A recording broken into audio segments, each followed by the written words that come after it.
निवडणुकीमध्ये लाडकी बहीण योजनेपर्यंत असते नाही. मागच्या महिन्यात देखील समाज कल्याण विभागाचा निधी वर्ग करण्यात आला होता. आता आदिवासी विकास विभागाचा निधी देखील लाडकी बहीण योजनेसाठी वर्ग करण्यात आला आहे. एक तर आपल्या सर्वांना माहीत होतं ही लाडकी बहीण योजना लागू करत असताना आर्थिक दृष्टिकोनातून या योजनेसाठी निधी हा मिळणं तसं अवघड होणार आहे.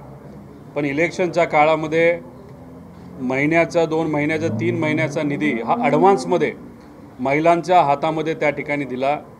शेवटी गरीब महिला असल्यामुळे त्यांना तो निधी हातामध्ये आल्यामुळे नक्कीच मनामध्ये कुठेतरी परिवर्तन होऊन त्यांनी आज जे सरकार सत्तेत आहे त्यांना इलेक्शनमध्ये सहकार्य केलं, पाठबळ दिलं.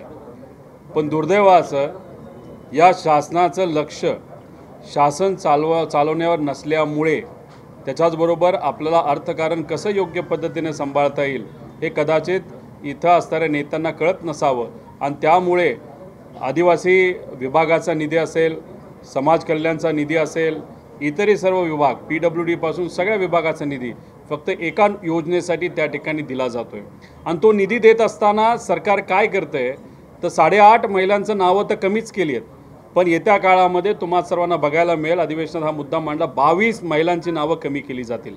त्याच्याचबरोबर जे संजय गांधी निराधार योजना आहेत, नाही तर ज्या अशा गरीब महिलांना योजना पूर्वीपासून सुरू होत्या त्यांना आता नोटिसेस आलेल्या आहेत की तुम्ही तुमचा जो याचा आर्थिक जो तुमचं उत्पन्न आहे त्याचं जे आजचं सर्टिफिकेट आहे, लेटेस्ट सर्टिफिकेट द्या, आणि ते जर तुम्हाला देता येत नसेल तर मग तुम्हाला ती योजना मिळणार नाही. म्हणजे पूर्वीच्या महिलांच्या योजनासुद्धा अप्रत्यक्षपणे आता हे सरकार बंद करत चाललं आहे.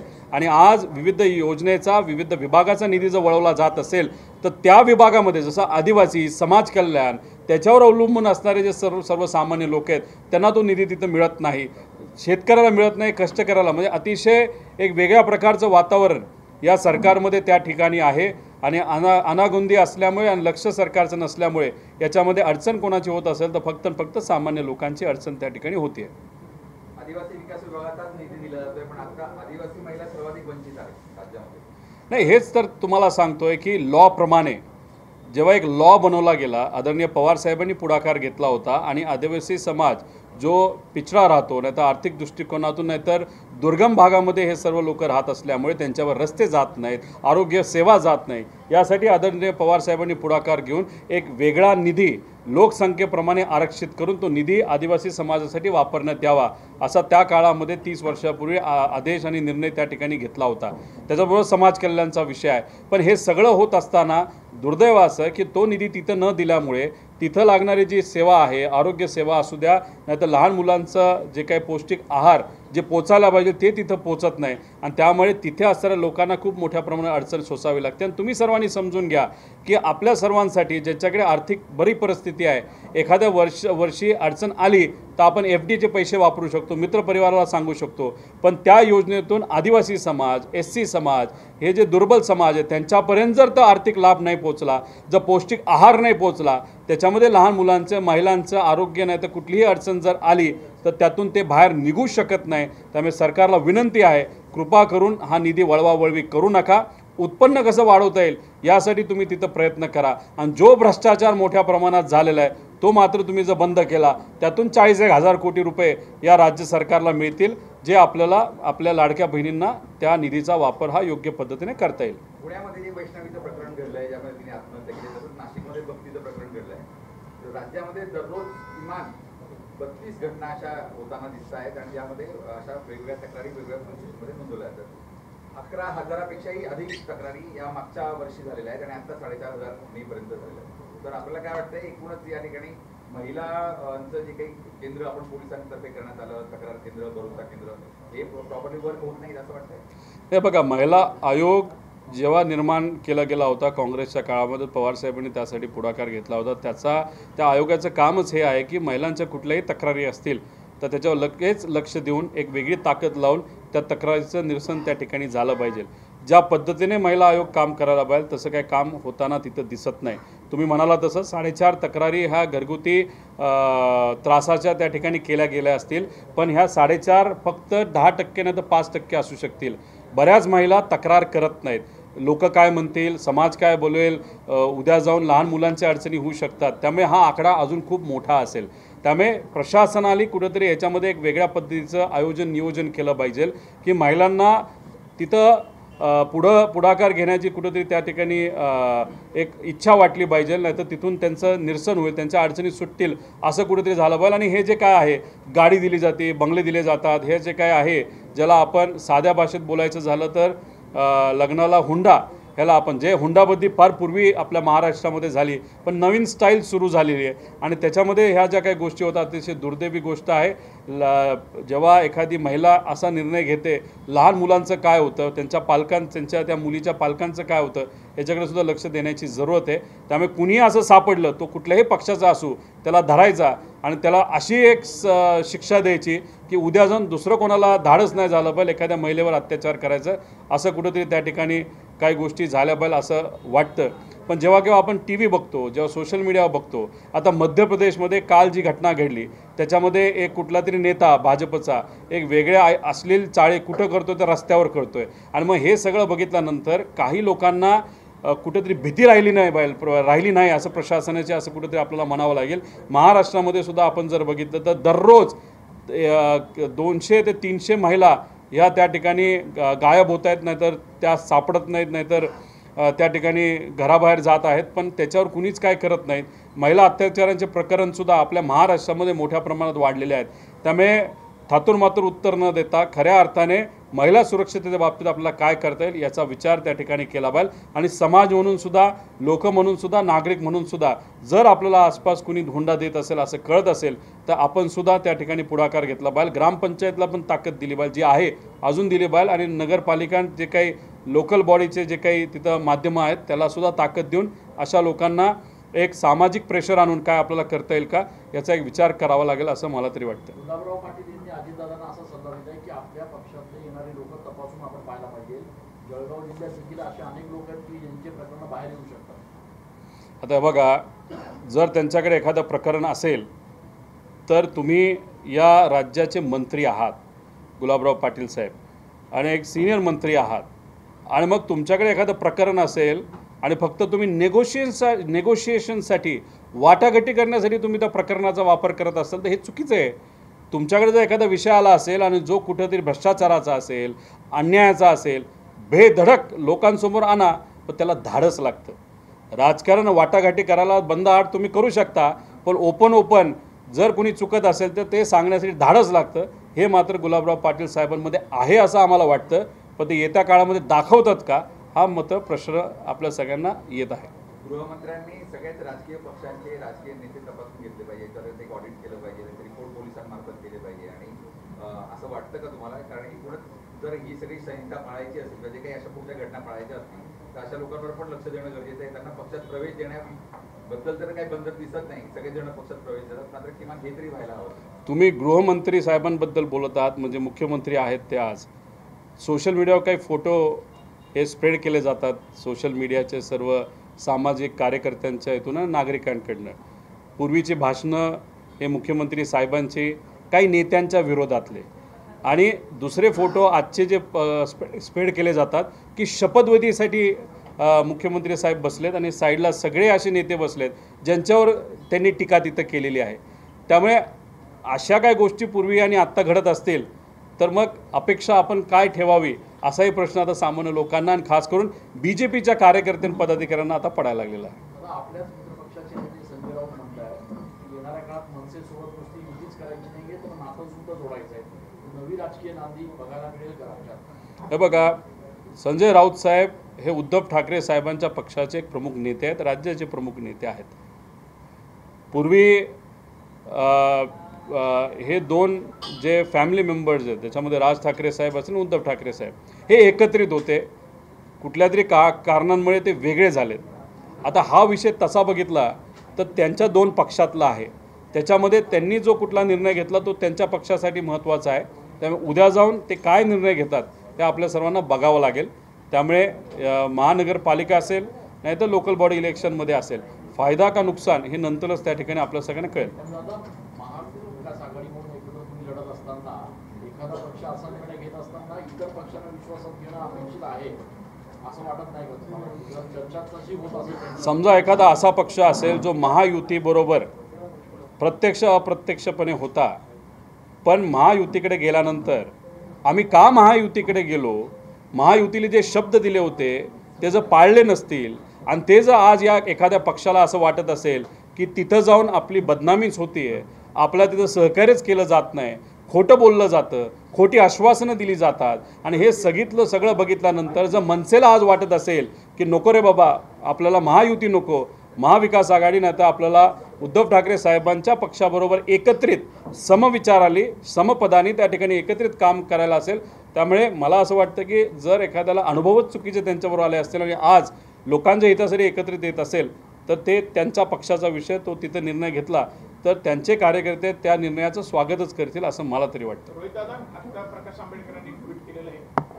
की साखर कारखान्याच्या निवडणुका सुरू आहेत, यामध्ये कुठे शरद पवार यांचा राष्ट्रवादी पक्ष निवडणूक लढवते, अजित पवार पूर्णपणे निवडणुका हाताळत आहे, अजून लग्न झाले नाही परंतु नवरा नवरी एकत्र संसार करायला लागले. माझं एकच म्हणणं आहे, लोकसभा विधानसभा याच्यामध्ये त्यांचा जो पक्ष आहे त्या पक्षाले जे कुठले उमेदवार उभे केले होते गेल्या वेळेसुद्धा आणि यंदासुद्धा, त्या उमेदवार जे उभे राहिले होते त्या उमेदवारांमुळे आणि त्यांनी जी मतं खायली त्याच्यामुळे प्रत्यक्ष अप्रत्यक्षपणे भाजपला किती मदत झाली याचा एक अभ्यास प्रकाश आंबेडकर साहेबांनी त्या ठिकाणी करावा.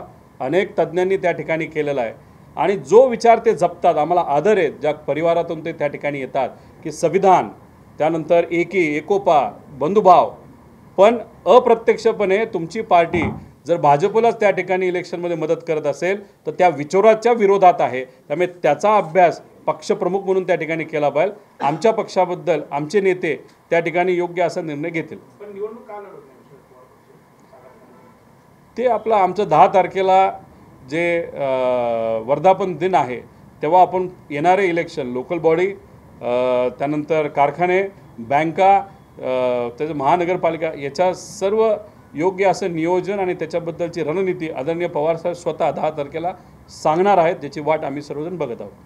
काल राज ठाकरेंनी एका वेबसाईटला मुलाखत दिली, त्यांना प्रश्न विचारला होता की महाराष्ट्रात ठाकरे आणि पवार हे ब्रँड आहेत आणि ते कुठेतरी कमी करण्याचा प्रयत्न केला जातो. राज ठाकरे सांगितलं की प्रयत्न होतोय निश्चित, परंतु असं होणार नाही. पवार ब्रँड आणि ठाकरे ब्रँड म्हणजे तुमच्या अनेक पिढ्या आता राजकारणामध्ये आहेत, काय म्हणा? ते ब्रँडमध्ये 2 वेगळे प्रकार असतात.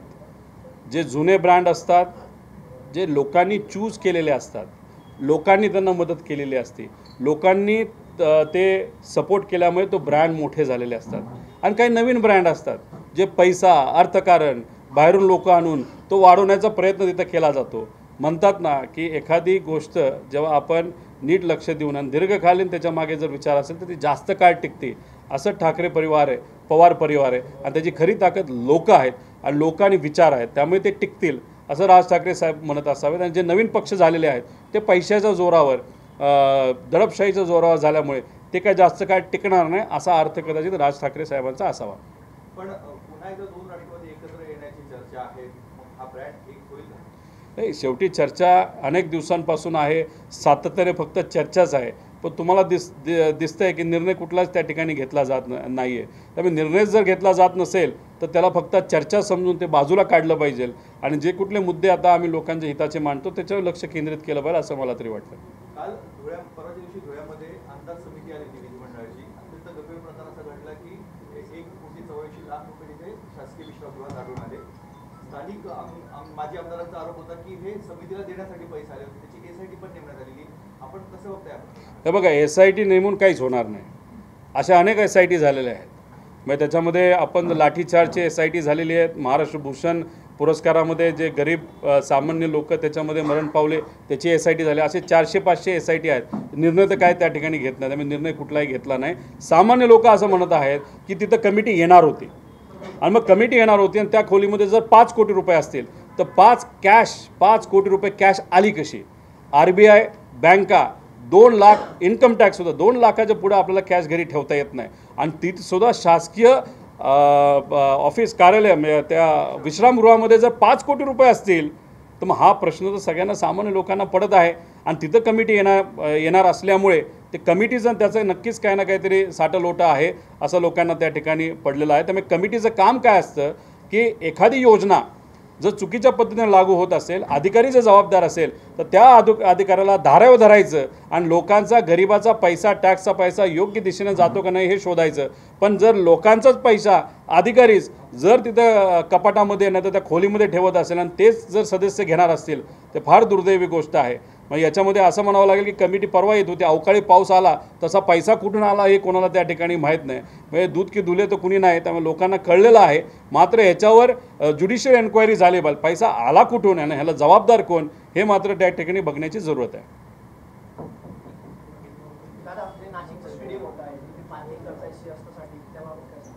माझं मत आहे की पार्किंग लगेच होण्यापेक्षा क्रिकेटचं ग्राउंड त्या ठिकाणी आपण जर केलं, कारण शेवटी नाशिक शहर जर बघितलं तर पार्किंगचं योग्य नियोजन आपण केलं तर मॅच असेल नाही तर ज्या दिवशी एखादा मोठा कार्यक्रम असेल तर त्याचं पार्किंगचं नियोजन आपण त्या वेळेस तिथं करता येईल. ग्राउंड झालं तर त्याला आपल्याला विकसित करावं लागतं, मॅचेस घ्यावे लागतात, एक पार्श्वभूमी तयार करावी लागते. त्यामुळे सुरुवातीला ग्राउंड मिळालं तर एक पार्श्वभूमी आम्ही तयार करू. आणि सरकार आणि सत्ता आज सत्ताधाऱ्यांकडे आहे. आज या जिल्ह्याला 4 मंत्री आहेत, त्याच्याचबरोबर आपण जर बघितलं तर 15 पैकी 14 आमदार आहेत. अशा परिस्थितीमध्ये एवढी ताकद असताना तर उद्या जाऊन तुम्ही पार्किंगलाही पैसे टाका आणि ग्राउंडलाही पैसे टाका, एकत्रित काम करायला काहीच हरकत नाही असं मला तरी त्या ठिकाणी वाटतं. पण 15 पैकी 14 मंत्री, 14 आमदार आणि 4 मंत्री असतानासुद्धा इथं असणारा शेतकरी आज जर आपण बघितलं तर 6000 हेक्टर गेल्या 7 दिवसामध्ये या जिल्ह्यामध्ये नुकसान झालेलं आहे. आणि हे 15 दिवसाच्या आधीचे 3 महिने धरले तर तेव्हा 7000 हेक्टर, म्हणजे 14 ते 15,000 हेक्टर शेतकऱ्याचं नुकसान आज झालेलं आहे. कांद्याचे भाव 9 रुपयाला आलेत, पण कांद्याच्या बाजूला बोलायला कोणी तयार नाही. सत्ता तुमची आहे, केंद्रात सांगितलं असतं ठीक आहे तुम्ही एक्सपोर्टवर थोडंसं सपोर्ट केला, पण तरीसुद्धा मार्केट पडलं असेल तर तुम्ही तिथं प्राईस स्टेबलायझेशन फंड केंद्र सरकारचं आहे, राज्य सरकारने त्याच्यामध्ये वाटा घ्यावा आणि आमच्या शेतकऱ्याला त्या ठिकाणी मदत करावी. द्राक्षाचे शेतकरी अडचणीत आहे, गाजावाजा करून तुम्ही एक योजना आणली, 2.5 लाख रुपये शेतकऱ्याला मिळतील अशी शेतकऱ्याची अपेक्षा आहे, तशी घोषणा तुम्ही केली. पण आज एक तरी शेतकरी दाखवा ज्याला ती आपत्कालीन योजनेमध्ये शेतकऱ्याला द्राक्षाच्या तिथं 2.5 लाख रुपये मिळालेले आहेत. आणि याच्याबद्दल मला एवढंच आहे की इथं असणारे जे कृषी मंत्री आहेत ते मात्र त्या ठिकाणी दिसत नाहीत.